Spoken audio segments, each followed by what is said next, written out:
Just in a preventative way, do you think there's lifestyle changes that people can make?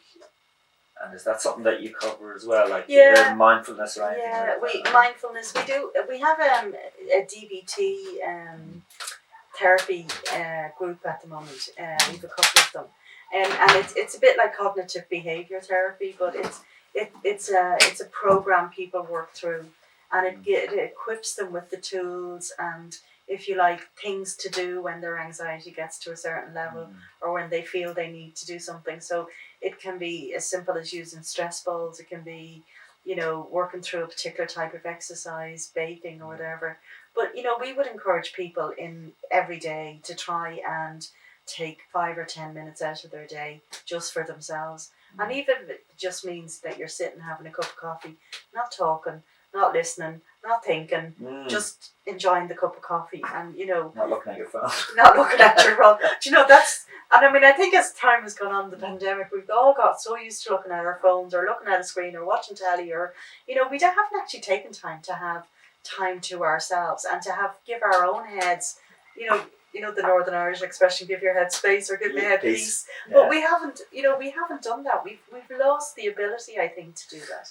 Yeah, there was a time when if you were waiting on a bus, you just had to wait on the bus. Yeah, exactly. You just sat there and stared at space. Or when you sat on the bus, you just had to sit on the bus. Yeah. Or you talked to whoever sitting beside you, or whatever the case may be. I was a great one for talking to people. I used to be on the 28 bus. I was the bane of everybody's life, I think. But, I think we've lost some of that ability because we have so many other distractions with the phones or with tablets or whatever the case may be. You very seldom see anybody out walking now without them having earphones in or, without them having sort of listening to music or podcasts or whatever it is they're listening to. You very seldom see that, whereas you used to walk and sort of we were just walking. And be present. Yeah, then be present in the moment. Yeah. Or thinking through things even. I think we're constantly on the go, listening to something, consuming information, and everybody needs to just take 5 minutes a day and just breathe, be mindful and be present. Yeah. And that would help. Yeah, and we're running a thing for the whole month of May, aren't we? Yeah, we are in the process of organising a new fundraising challenge. It's called a Wellness Challenge. And the challenge is that you have to commit to do one activity a day that suits you from the list that will be provided. And the challenge is you have to do the task mindfully, which is difficult. That's amazing. Which is very difficult. Yeah. It could be take a walk, it could be make a cup of tea, it could be sit outside, it could be water your plants. So you choose your activity and you have to be completely present while you're doing that activity for 7 days.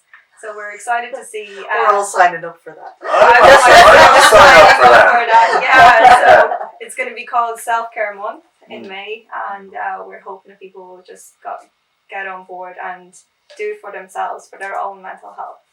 I want to sign up for that. Brilliant. I do too. I will be signing up for that. So I'm hoping. Yeah, I think I'm hoping that people will sign up. Yeah. But I think it's important that we don't forget ourselves in this whole thing, and that we have to be, we have to value ourselves. And I think sometimes we don't. And if you can value yourself and give yourself a little bit of space in your head, just to be, without thinking, doing whatever, I think that's very useful for people to be able to do. And it helps with clarity of thought, I think. It helps to clarify your thoughts if you just stop thinking for a while. Yeah. And even at the end of the day, to think back on the day and go, that was good. Yeah, exactly, yeah. But I'm saying that, but I'm a phone addict myself. So. I know, look, I've become such a phone addict. I've even got so lazy I don't read books anymore or listen to blinking audio books. So I did just, you're walking along and you're listening to audio books, and I have a hearing aid that's Bluetooth hearing aid, and so I don't even have to put in anything. I'm walking along and I'm listening to all sorts of things, and it's just but there's good sides to that. There is great side. Yeah. I'm not saying it's all bad, but I just do think that we need to give ourselves space to be ourselves and to be quiet in our own minds. Yeah, absolutely. Yeah, I've started back reading And, good.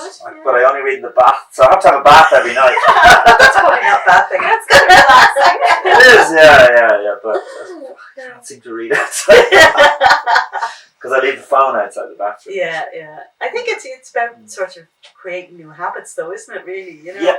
I mean, if you can sort of say to yourself, right, I'm going to leave the phone in the bedroom, and I'll go up to the sitting room and I'll watch TV for a while, Yeah. and then you're not getting distracted by the phone. Yeah. I try to leave my phone. I mean, I suppose I'm the general manager of the organisation. I can't really forget to take my phone anywhere with me. But I do try. At night, I don't bring the phone into the bedroom or anything like that. So I leave that outside. Or, you know, if I have, well, family time, which has been very limited, I tend to sort of not bother with the phone either, you know, so just leave it somewhere else. I think it's just, you need to give yourself a break from that. I think we've made ourselves constantly available. Yeah. And I don't think that's a good thing. No. And even to take off some of the apps, like take Facebook off your phone. Yeah, I do that regularly. Yeah.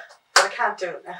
I actually tried that. I went on holidays and I deleted all my messaging apps, and it was the most relaxing holiday I ever had. It was only for 5 days, but it was such a nice headspace for myself, not be constantly available and just enjoy everything around me in that time. So it's hard to switch off. For the first 2 days you're wondering, oh my god, is somebody looking for me? Do I have messages? What if somebody needs me? What if it's an emergency?